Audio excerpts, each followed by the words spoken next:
परम भगवान को, जिन्हें सुदर्शन वासुदेव धन्वंतरी कहते हैं, जो अमृत कलश लिए है, सर्व भय नाशक है, सर रोग नाश करते हैं, तीनों लोकों के स्वामी हैं और उनका निर्वाह करने वाले हैं, उन विष्णु स्वरूप धन्वंतरी जी को मेरा नमन है। आयुष विभाग उत्तर प्रदेश के द्वारा आयोजित आयुष संवाद कार्यक्रम में मैं डॉक्टर रितु सांगवान, प्रभारी चिकित्सा अधिकारी, राजकीय आयुर्वेदिक चिकित्सालय धनपुर मेरठ,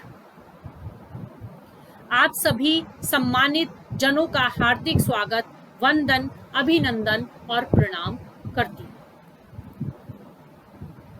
मैं इस कार्यक्रम के माध्यम से धन्यवाद ज्ञापित करती हूँ हमारे उत्तर प्रदेश के माननीय मुख्यमंत्री श्री योगी आदित्यनाथ जी महाराज का, जिन्होंने घर घर तक आयुष विधा, आयुर्वेद विधा को पहुंचाने का प्रयास किया है। मैं धन्यवाद ज्ञापित करती हूँ हमारे अपर मुख्य सचिव माननीय श्री प्रशांत त्रिवेदी सर को। मैं धन्यवाद ज्ञापित करती हूँ हमारे आयुष मंत्री उत्तर प्रदेश सरकार माननीय श्री धर्म सिंह सैनी सर।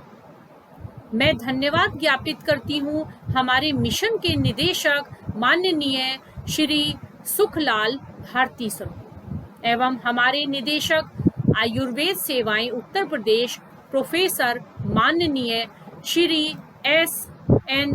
सर को। मैं धन्यवाद ज्ञापित करती हूँ निदेशक पाठ्यक्रम मूल्यांकन श्री सुरेश चंद्र जी को, जिनके माध्यम से मुझे आज इस आयुष संवाद कार्यक्रम में अपने विचार रखने का अवसर मिला है। एवं इस कार्यक्रम को देख रहे सभी आयुर्वेदिक अनुरागियों को मेरा वंदन, अभिनंदन, प्रणाम।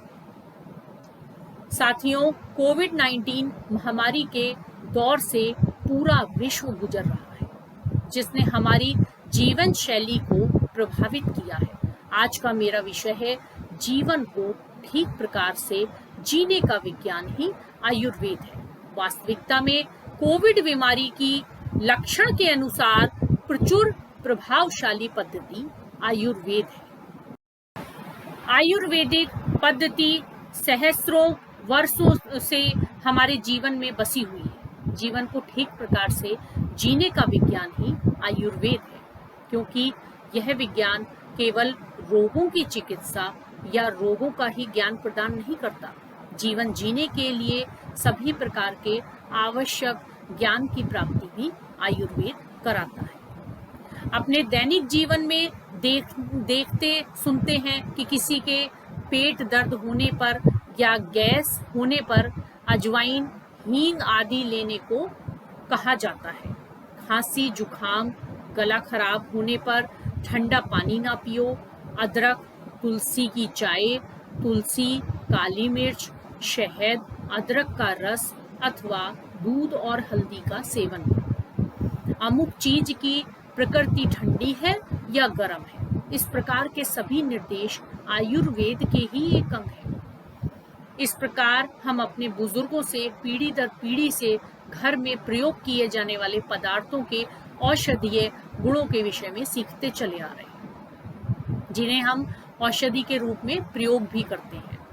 इस प्रकार हम इस आयुर्वेदिक पद्धति को अपने जीवन से अलग कर ही नहीं सकते। यह विज्ञान केवल रोगों की चिकित्सा या रोगों का ही ज्ञान प्रदान नहीं करता, जीवन जीने के लिए सभी प्रकार के आवश्यक ज्ञान की भी प्राप्ति कराता है। शारीरिक फिटनेस स्वस्थ होने का एकमात्र आधार नहीं है। स्वस्थ होने का मतलब मानसिक, भावनात्मक रूप से फिट होना है। स्वस्थ रहना आपकी समग्र जीवन शैली का हिस्सा होना चाहिए। एक स्वस्थ जीवन शैली जीने से पुरानी बीमारियों और दीर्घकालिक बीमारियों को रोकने में मदद मिल सकती है। महर्षि चरक ने चरक संहिता नामक ग्रंथ में आयुर्वेद की परिभाषा देते हुए कहा, जिसमें हित आयु, अहित आयु, सुख आयु, दुख आयु का वर्णन है। उस आयु के लिए हित पथ्य, अहित अपथ्य, द्रव्य गुण कर्म का भी वर्णन हो एवं आयु का मान, प्रमाण और अवधि व उसके लक्षणों का भी वर्णन हो, उसे आयुर्वेद कहते हैं। आयुर्वेद ये सिद्धांत किसी विशेष व्यक्ति, जाति या देश पर सीमित नहीं है, सार्वभौम, सभी जगह पे लागू है। जिस प्रकार जीवन सत्य है, उसी प्रकार ये सिद्धांत और नियम सभी स्थानों पर मान्य और सत्य है, अतः शाश्वत, सार्वभौम, सर्वजनीन है। सर्वे भवन्तु सुखिनः, सर्वे सन्तु निरामयाः, अर्थात सभी सुखी हो, सभी निरोग हो का भाव निहित है। आयुर्वेद एक चिकित्सा पद्धति होने के साथ साथ संपूर्ण जीवन पद्धति, साधना पद्धति भी है, जो चेतन है। चिकित्सा इसी चेतन पुरुष की होती है। आयुर्वेद के मत के अनुसार शरीर त्रिदोष, वात पित्त कफ, सप्त धातु, रस रक्त, मांस मेद, अस्थि मज्जा शुक्र, त्रिमल मल मूत्र पुरीश से बना हुआ है। त्रिदोष, सप्त धातु, त्रिमल का सम्यक अवस्था में होना आरोग्य की निशानी है। इन तीनों में से किसी एक का भी असम्यक अवस्था में होना रोग की निशानी है।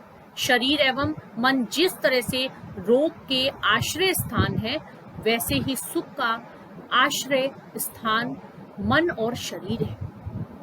आज से कई वर्ष पूर्व आचार्य सुश्रुत ने कहा, जिस व्यक्ति का दोष धातु मल सम अर्थात विकार रहित हो, जिसकी इंद्रिय मन और आत्मा प्रसन्न हो, वे स्वस्थ है।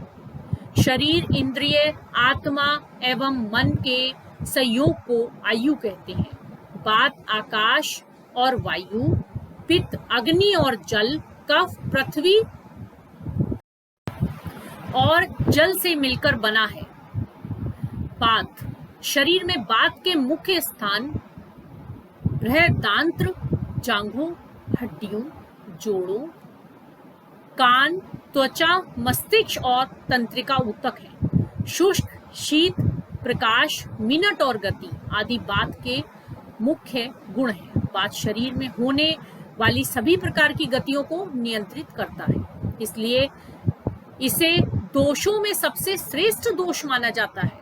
असंतुलित, अनियमित भोजन, मदपान, धूम्रपान, अनियमित दिनचर्या बात को असंतुलित करता है। पेट फूलना, गठिया, आम बात, शुष्क त्वचा, कब्ज आदि रोग होने लगते हैं। बात को संतुलित रखने के लिए शांतिपूर्वक वातावरण में बात संतुलित आहार लें। आरोग्यजनक और मननशील गतिविधियों से संलग्न रहें।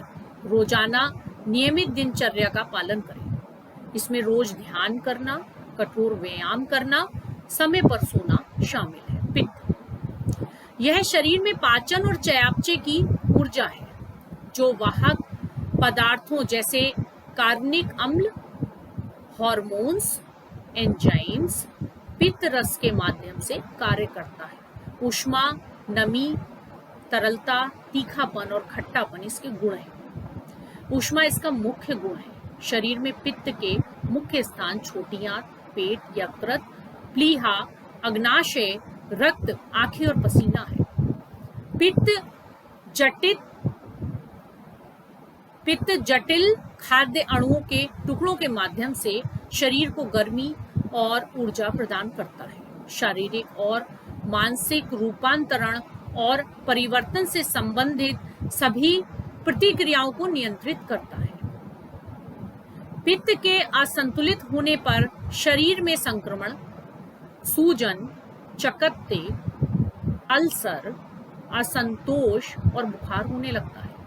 पित्त को असंतुलित करने वाले कारक हैं पित्त उत्तेजक भोजन करना, क्रोधाभ्यास में भोजन करना, कॉफी, काली चाय, शराब का अधिक सेवन करना या सिगरेट पीना, आवश्यकता से अधिक काम करना, अत्यधिक प्रतिस्पर्धी बनना। कफ एक तरल पदार्थ है जो शरीर में भारीपन, शीतलता, नरमी, कोमलता, मंदता, चिकनाई और पोषण तत्वों के वाहक के रूप में कार्य करता है। शरीर में कफ के मुख्य स्थान छाती, गला, फेफड़े, सिर, लसिका, वसायुक्त ऊतक, संयोजी ऊतक, स्नायु बंधन और नस है। शारीरिक रूप से कफ हमारे द्वारा ग्रहण किए गए भोजन को नमी प्रदान करता है, ऊतकों का विस्तार करता है, जोड़ों को चिकनाई देता है, ऊर्जा को संग्रहित करता है तथा शरीर को तरलता प्रदान करता है।